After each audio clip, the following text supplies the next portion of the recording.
Hey, what's going on there, guys? Nick here from Absolute MTG, and I'm back with another deck tech for you. Today we're going to be taking a look at Naya Midrange for the Born of the Gods season of Standard.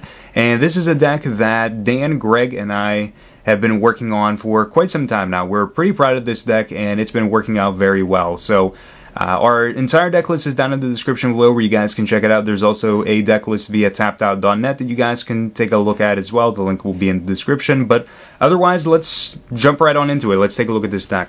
So, to start things off, we are playing 8 mana dorks in the deck. The first one being Elvish Mystic as a play set. So, adds 1 green to our mana pool is a 1/1 for 1, essentially allowing us to play 3 mana cost cards on turn 2, which is exactly what we want to be doing.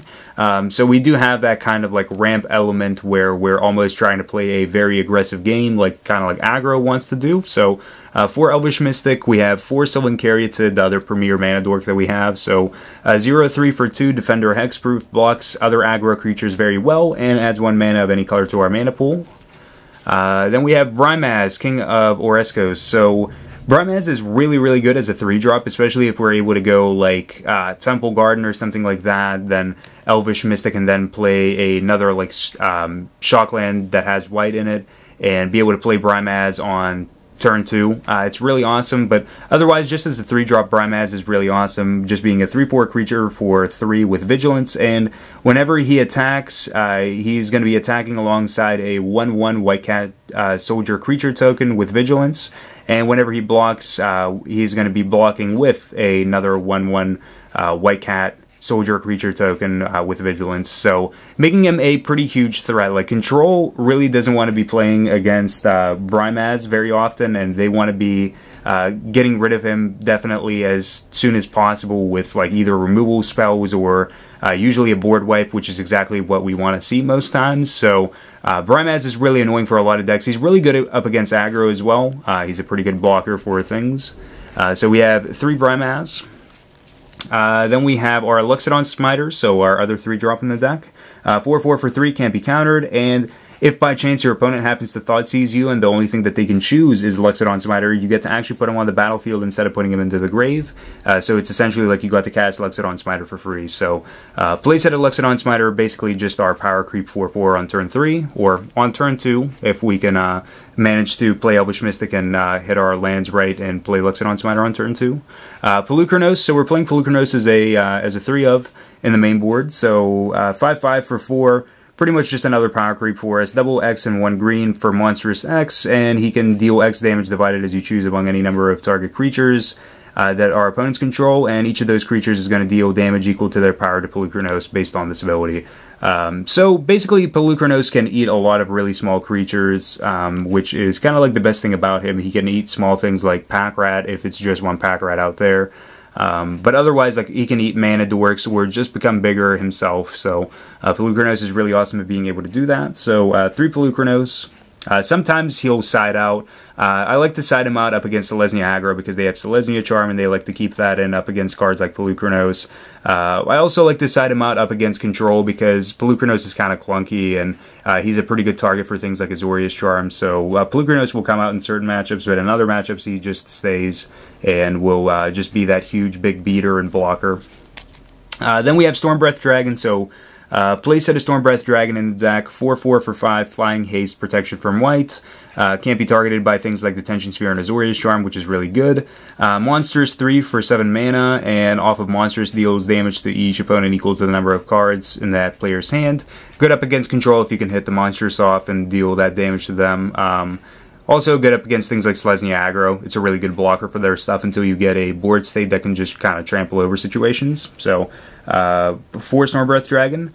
1 Angel of Serenity, and this was a card that Dan was very excited to be able to play in this type of a deck. So this is more of a mid-range type of card that we are able to play in Naya. So 5/6 for 7. It's a pretty big 7-drop.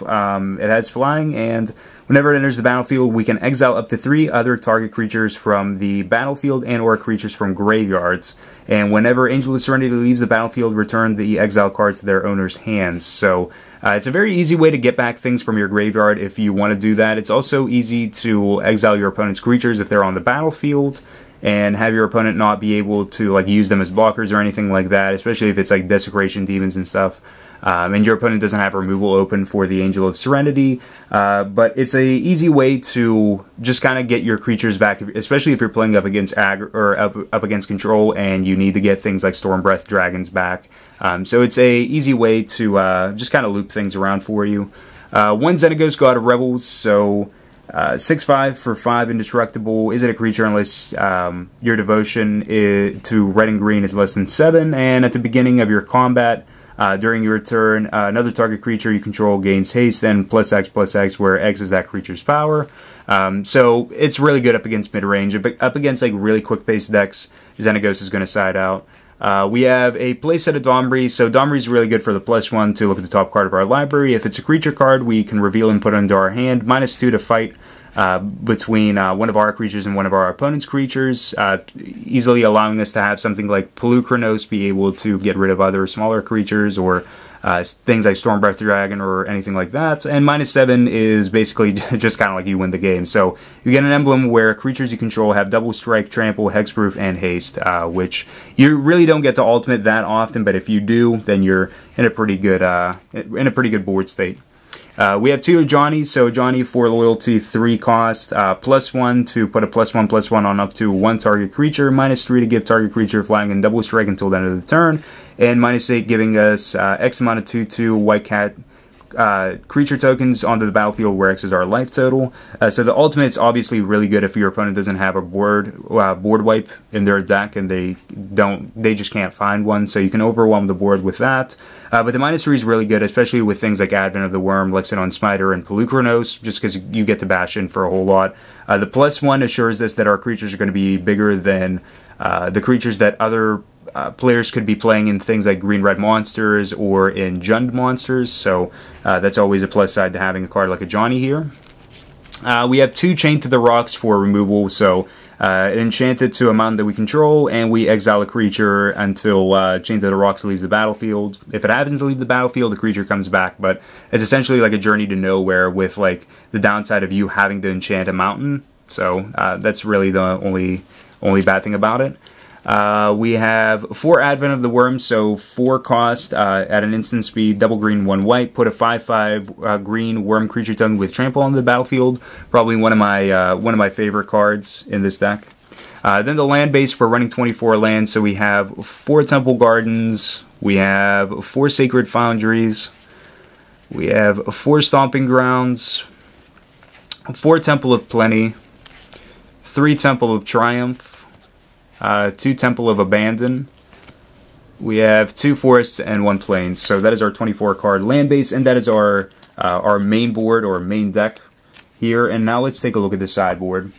So for the sideboard, the first card that we're running is Voice of Resurgence. So Voice of Resurgence is basically only for the control matchup. It's really good against the control matchup. It's also pretty good up against the mono black matchup, but we haven't been citing it in for that as much. But Voice of Resurgence is awesome because whenever an opponent casts a spell during our turn, or whenever Voice of Resurgence dies, we get a green and white elemental creature token on the battlefield where this creature's power and toughness are equal to the number of creatures you control. So Voice of Resurgence is awesome just because you kind of get 2 creatures out of 1 creature that you're essentially playing, and up against control that's really good because they're usually going to be using like counter magic and removal spells during our turn, and then Voice of Resurgence just rewards us with creatures for that. So for Voice of Resurgence, that'll side in for control. 1 Xenagos the Reveler, so up against control and up against the mono black matchup. Where we get to make tokens in the mono black matchup that we can feed the Desecration Demon with. They also have haste, so we do have the potential of being able to swing in with them. +1 is going to add X mana to our mana pool in any combination of red and or green, where X is the number of creatures we control, which could allow us to ramp into Angel of Serenity. And -6 being exile the top 7 cards of your library. You may put any number of creature cards and or lands from them onto the battlefield, which again isn't bad. For more removal spells, we have 2 Mizzium Mortars dealing 4 damage to target creature we don't control. We can overload it for 6. Good up against aggro decks. It's also pretty good up against mono blue. Even though it doesn't hit Master of Waves, you can still overload it and get rid of all of your opponent's tokens and other creatures that they have. effectively getting rid of the Master of Wave tokens and any other things like Frostburn Weirds, Cloudfin Raptors, stuff like that. So Mizzium Mortars is really awesome. I really like this card for being able to deal with other aggro decks, or, well, any other like creature-based decks, mainly, preferably things with smaller creatures. 3 Mistcutter Hydras for the mono-blue matchup and for things like control. Preferably blue-white control rather than Esper control, because Esper control does have the outlet for things like Ultimate Price, Doomblade, and Hero's Downfall. But against blue-white, it's just really good. It can't be countered, has haste and protection from blue, enters the battlefield with X amount of +1/+1 counters on it, which is just nuts. So 3 Mistcutter Hydras. 2 Sundering Growths for artifact and enchantment hate. Mainly good up against things like Detention Sphere or Underworld Connections, where we can populate our Advent of the Wurm or Brimaz tokens. Mainly, it was just kind of one of those cards where it's like, alright, well, if we already have a 5/5 token on the battlefield, then if we're able to populate, then we're pretty much just kind of in the position where we're just kind of winning. So the populate was just kind of something that was just an added bonus, but being able to, at an instant speed, destroy an artifact or enchantment was exactly what we want to have. We want to have it against, like, Detention Sphere at an instant speed, and also Underworld Connections at an instant speed, especially if our opponent happens to play it on turn 3, not having, like, open land to enchant their Underworld Connections to the point where they can use it. It's essentially like we Time Walk with this Sundering Growth, but if we get to populate, we populate. If not, it's no big deal. 2 Plummet, so the Plummets to be able to destroy creatures with flying, and mainly that's things like Desecration Demon and Stormbreath Dragon, both cards that are pretty annoying. We run a lot of white creatures in the deck, so Stormbreath Dragon's a pretty good blocker for them.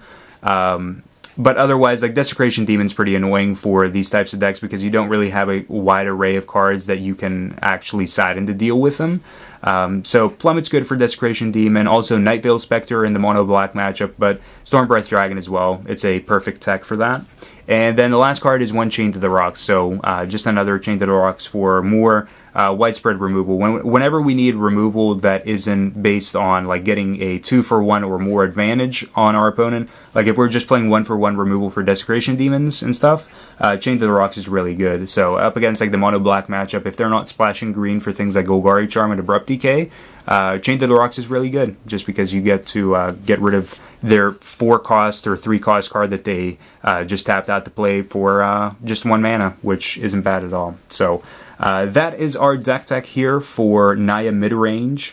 If you guys enjoyed it, I would appreciate it if you thumbs up the video and check out our media links down in the description below to our social media pages. Until next time, guys, peace out. If you guys enjoyed this video and would like to see more Magic the Gathering content, you can hit the subscribe button on the screen and you'll be notified whenever a new video is available. And for those of you guys that enjoy Yu-Gi-Oh!, you can check out my Yu-Gi-Oh! Channel by clicking on the video in the top right-hand corner.